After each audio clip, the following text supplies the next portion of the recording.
Morning folks, Friday morning, Massey Dave here. Hope you're all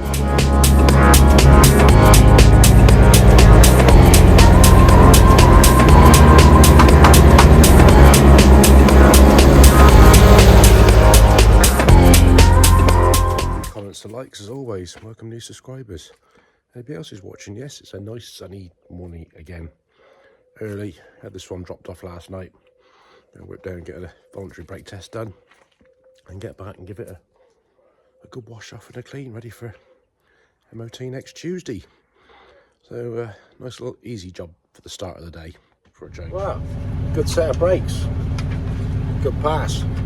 Now thought it was a bit of a rumbly noise on this, and I just realised he's doing a regen on the DPF. I've not got out to do the brakes etc. It smells a bit hot, you can hear it quite rumbly, and there's a little green thing on the dashboard down there, like a green arrow, and yeah, regen, that's why he's hot. Just unhung things, that's turned out all right. We've got the arms down, just fitted the bits on the top, and they do their job. Nifty uppy, so we can get these put out of the way, brush up, and then go and wash that truck off. I think we've washed off around the outside, got a fair bit of dirt off already, mainly for in the spray flap, so we'll make sure we get all the bits and pieces underneath here. It's not that bad, but we'll make sure it's clean as we can get it. I say, obviously missed a bit in there, which we can get from underneath. And let it drip dry and have a good look round then. Well, thankfully I can't see anything amiss on this one. We've been round with the old torch and a hammer and had a good look. Yeah, let's get it back on the floor and onto the next job. We're up in the cabin here. We got the side of the cover off. We got one of the cables. There it is, one of those extracted. Now undo the. It's upside down. We got another nut and bolt in there to undo and get that one out. And then we can get this off of that bracket, get that off of there, and see about getting this seat out. We're going to manage not try getting the steering wheel off. I don't want to move at the moment. It's a bit warm, like a flipping contortionist. I say I got the control box off the side of the seat and the cable's out now. I've managed to get the seat unbolted off the floor, but it's a fair old lump and I don't fancy lifting that, so I've got the crane here. I'm going to try and get a strop round there somehow or another. I'll take the weight of it and hopefully we can get it out through the doorway somehow. Well, that was easier than it. No, that was harder than it looked. Got a wider gap this side. I managed to get a strop through, but there isn't such a big gap under there the other side, but it's through.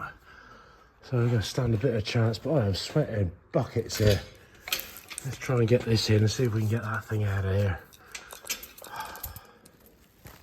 Right, one option.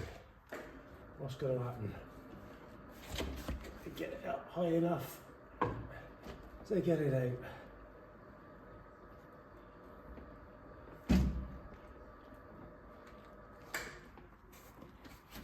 Oh, there's the bracket on the side. Ah.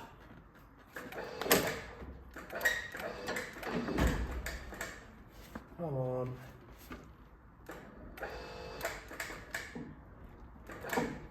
Come on, out you come. Come on. Oh, you beauty. You beauty. Come on. All the way out. All the way out. That's what we like. That's one whole lump of a seat. Oh. You know, it's Friday, I've had enough.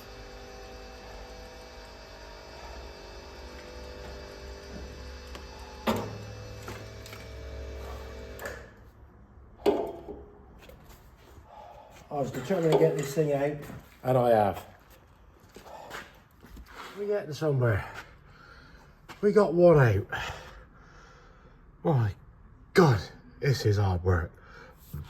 It's down there. And so far, nearly every one of these bloody things has fought me every inch of the way. Those on the top there, that was a hammer and chisel job into it. get them started. I've got a couple left to do over there, but certainly nothing's easy. Nothing's a 5-minute job these days. That's the bulk of it out. Got a bit of rope on that draw cable, so we can put it through, so we've got something to pull a new one back through another day. And I have just noticed, where's my torch? We have got a spare belt on there to replace the one that's missing. So that might be a little bit less of a ordeal to have to deal with, because we have one to go on there. Let's pull this thing out. Right, we've got it out. This is one of the new cables I've got. We've offered it up lengthwise there. Let's see how much different it is. What's that going to be? 3 inches at the most. I reckon one of those might just do. Hey up folks, Friday evening. Caught up with a few people this week, a couple of phone calls. Clark up in northern Scotland, message with John up in Fife, Ian, you know who you are, caught up with you this afternoon. Casto, yeah, nice MB, see a bit more of that. A few more pin badges to go out next week, so thank you for those orders. And Andy Large, yeah, another one on the way to you, and I hope you get your seals sorted in your back end. So yeah, still ache a lot. My hands are just killing me. Yeah, they're not the best, but yeah, tomorrow's another day, so until then. Hello folks, it's Saturday morning. I've had to create some space, not that I've got left in here, waiting for seals for that. Getting up, I can't do much more with that until get the trunnion stuff back, but I've got a problem with another one, which one of my own ones, which I'm a bit annoyed about. Hey-o, stuff happens, so I better deal with it. This old girl off the other day, just to give her a rinse off, drove around a bit, parked the back up, and we have some oil. Don't know why. Seal up in there, decided to start leaking. Bugger. As you can see, oil. Not happy. Never mind. These things are sent to try, so we've got to get her in. Get the drive shafts off. Get the bolts undone. Do like we did the one in there. Strip that back axle out to get in there to change those 2 seals.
Filled the place up. Lovely. Right, as you can see, a drop of oil there. I got one flap off already, so I'm only going to do a little bit this morning because I am absolutely bush. So I think what we're going to do first, we'll put it on full lock, like we did with that one the other day. Get those drive shafts off out the way, put it back straight, disconnect the steering ram. No, I haven't got to disconnect the steering ram actually. Just get those drive shafts off, because that'll be staying on. We just got to separate all of this off, but we need to get that off, disassemble this, axle bolts, jack it all up accordingly, roll the back axle out to get down in there, to take this part off, to get to those seals in there. A lot of work for a couple of little oil seals. Right, we got those two buggers out eventually. Say, not a lot of room, and I'm just having a look in here, and oil's leaking from further up. It doesn't appear to be the PTO seal, which surprised me, but it's definitely a dribble. Get a rag in there, give that a little wipey off there. Let's watch and see. It's coming from higher up, not that one. Well, that's a relief in a way, but still it's got to come apart. Don't know why it's leaking there, but it is. Right, we're chipping away slowly at it. We've got the top cover off and the back panel off. Hydraulic hoses removed out of there. We've undone the draw cables on the side of that. So we've got a tub with all the bits in. We've got a PTO cable to undo next, and then we got cables for the rear lights, etc., which need to be disconnected from everywhere down here. Rear lights, because obviously they're going to be just slightly in the way for wheeling everything out, so at least we can unplug the connectors down here, take these off out the way, oil to drain out, and then yeah, a couple of hydraulic lines, returns and that on the side for the micronic filter, diff lock line and brake line. Then we can split it. So I say we'll just split it. It's going to be easy peasy, not because there's a whole dose of bolts. We've got to jack everything up. I'm running out of jacks because everything's tied up. It's a job that I didn't anticipate having to do, but I gotta do it. I ain't going to be doing a huge amount today. I need time to recover, so I should do a little bit more here, have the rest of the day to recover, and probably come down tomorrow morning and do a little bit more, because there's only so much one can do. So we'll get this lot out here disconnected and perhaps drain the oil out. That'll probably do today. Well, the grief on the last one, I had to get the bolts out of here. I had to get in there with a grinder. One's out. Just need a spanner on the other one to free it off. Then that can come out. We can get the diff lock valve out. Oil's draining out at the moment. We've got split pins out of that big pin down there and the pin down the front there. So yeah, one more oil pipe to undo off the filter, going in, back into the return. Yeah, chipping away. We finally got it unbolted and out. I think we've dropped the pin. Where's that gone? Falling down somewhere. He's under there. Not a lot of room to get fat hands in. That's the pin that goes in there. Right, another little bit off in the tub. So yeah, we're progressing. Cut these zip ties because we need to get these cables off from those joints up there. Brake pipe, that's whittling it down. We've got the axle bolts cracked off. I know they're loose. We've got the little T-bar bolts there undone. They're in. There's plenty to do, enough to do, but we ain't far away from getting this rolled out. But I'm glad I found it's not what I thought it was going to be, and it is something else. But why, I don't know. I don't know, but at least things are coming apart, because the newness is it's still on it. Say it was only done 4 years ago, I think. But why it had the leak, I don't know. So I'm going to let that do for today. So yeah, bit of a bugger of a job, but I had to do, but I got to do. All right, folks, I don't know how long this video is. I haven't looked yet, but yeah, oh well. stuff happens, bugger. So yeah, 1200, 1250 and another 1250. So we got a bit of a workshop full in there at the moment. Anyway, thanks for watching. Thanks for your comments and likes. Welcome new subscribers. As always, drop me a comment. And until the next time, enjoy your weekend. Take it steady. Catch you later.